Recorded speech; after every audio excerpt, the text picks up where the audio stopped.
Hello friends, our today's topic is effect of impurity and temperature. म्हणजे इम्प्युरिटीचा आणि टेम्परेचरचा effect on surface tension. Surface tension म्हणजे काय आपण बघितलेलं आहे. त्या सरफेस टेन्शनवरती इम्प्युरिटी आणि टेम्परेचरचा काय परिणाम होतो, काय इफेक्ट होतो, हा पॉईंट आपण आता इथे पाहणार आहोत. ठीक आहे. त्याच्या आधी इथे चार्ट आहे बघा, की जी आपली अँगल ऑफ कॉन्टॅक्टची पेअर कॉन्टॅक्ट आहे पेअरसाठी लिक्विड सॉलिडची पेअर, की प्युअर वॉटर आणि क्लीन ग्लास, त्यांच्यासाठी अँगल ऑफ कॉन्टॅक्ट 0 असतो. Chloroform with clean glass angle of contact 0.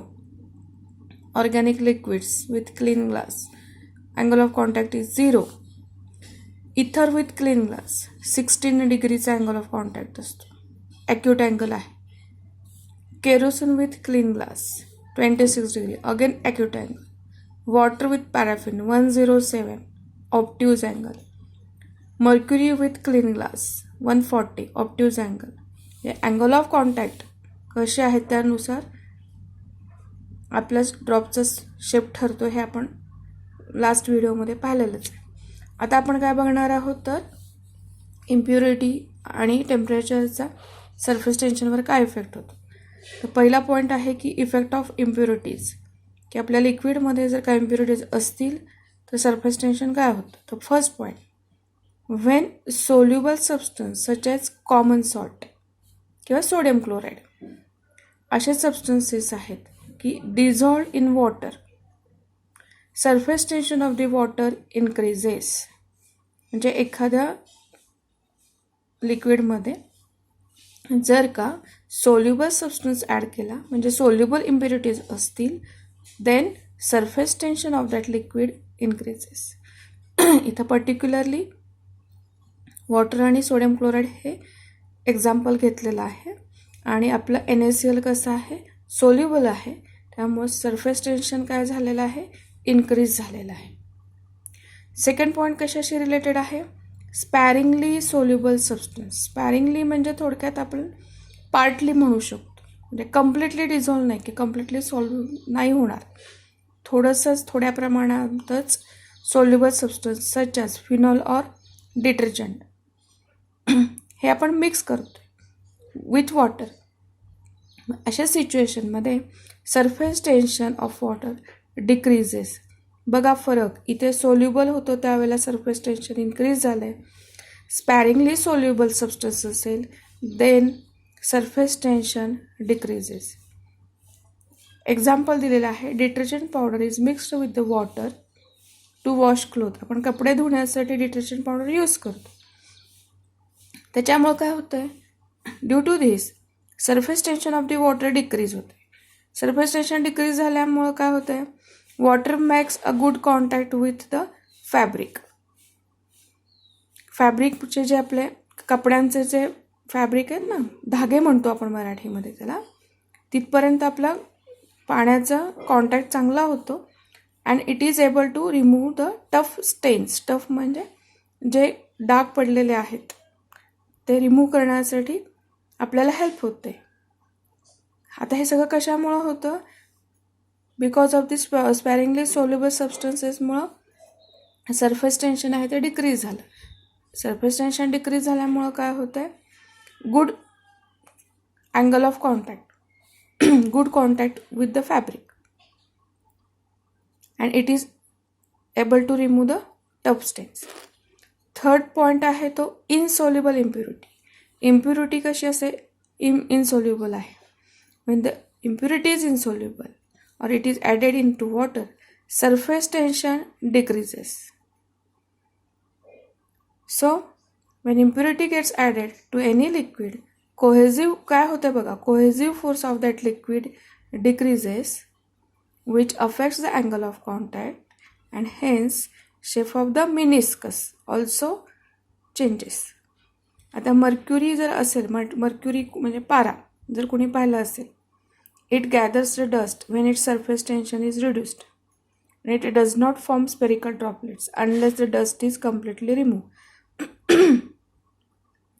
आता ज्यांनी हे एक्सपिरियन्स केलं असेल त्यांना हे कळू शकतं. अदरवाईज आता हे असंच लक्षात ठेवायचं आहे की मर्क्युरीचा जर सरफेस टेन्शन रिड्यूस झाला, इट गॅदर्स डस्ट, और व्हाइस वर्सा, mercury gathers dust, then its surface tension is reduced and then it does not form spherical droplets. आणि म्हणजे जोपर्यंत त्याच्यातून डस्ट पार्टिकल बाहेर पडत नाहीत तोपर्यंत तो कम्प्लीट रिमूव्ह होत नाहीत तोपर्यंत त्याचे स्पेरिकल ड्रॉपलेट्स फॉर्म होऊ शकत नाहीत. जेव्हा त्याच्यातले सगळे इम्प्युरिटीज बाहेर पडतील, डस्ट पार्टिकल बाहेर पडतील, then only mercury can be form spherical droplets असा त्याचा अर्थ आहे. So these are the effects of the impurities on the surface tension. Next point is effect of a temperature on surface tension. In most of the liquids, as temperature increases, surface tension decreases. बघा, temperature increase झाल्यानंतर surface tension काय होतं आहे, decrease होते. त्यामुळे आपण कपडे आहेत ते गरम पाण्यात धुतो. पाणी जर गरम असेल तर पाण्याचं सरफेस टेन्शन कमी होते. सरफेस टेन्शन कमी झाल्यामुळं it makes a good contact with fabric and easily remove stains. तेच इथे एक्सप्लेन केलेलं आहे.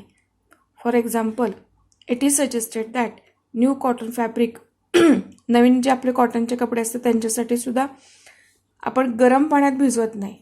नवीन कॉटनचे कपडे आहेत ते आपण आधी गार पाण्यामध्ये धुतो. त्याच्या मागचं रिझन इथे एक्सप्लेन केलेलं आहे की new cotton fabric should be wash in cold water. का? In this case water does not makes good contact with the fabric and due to its higher surface tension fabric does not lose its colour because of the reason. म्हणजे ज्यावेळेला आपले कॉटनचे कपडे नवीन असतील त्यावेळेला ते लगेचच गरम पाण्यात नाहीत भिजवायचे किंवा आपण धुत नाही. पहिल्या वेळेला आपण ते गार थंड पाण्यामध्ये धुतो. कारण का, जेव्हा ते थंड पाणी आहे त्यावेळेला त्याचं सरफेस टेन्शन हे जास्त असतं.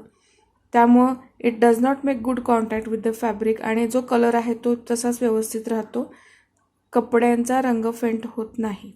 So this is the effect of the temperature on the surface tension.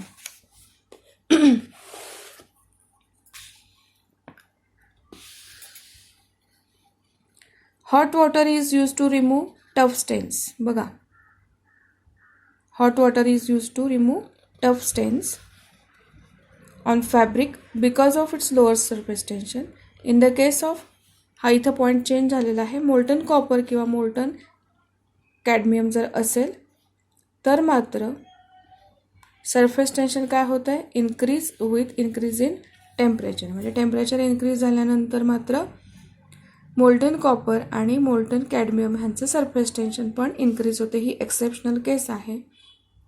MCQसाठी लक्ष ठेवा हा point. And the last important point बघा इथं काय आहे, critical temperature. So what is mean by critical temperature? The temperature at which surface tension of the liquid becomes 0. Usual लिक्विडच्या बाबतीत आपण काय बघितलं, as temperature increases surface tension decreases. Surface tension decrease होत होत किती होणार आहे, 0. कुठल्या तरी एका पर्टिक्युलर टेम्परेचरला सरफेस टेन्शन 0 होईल and that temperature is nothing but the critical temperature. So this is the effect of the temperature on surface tension. Now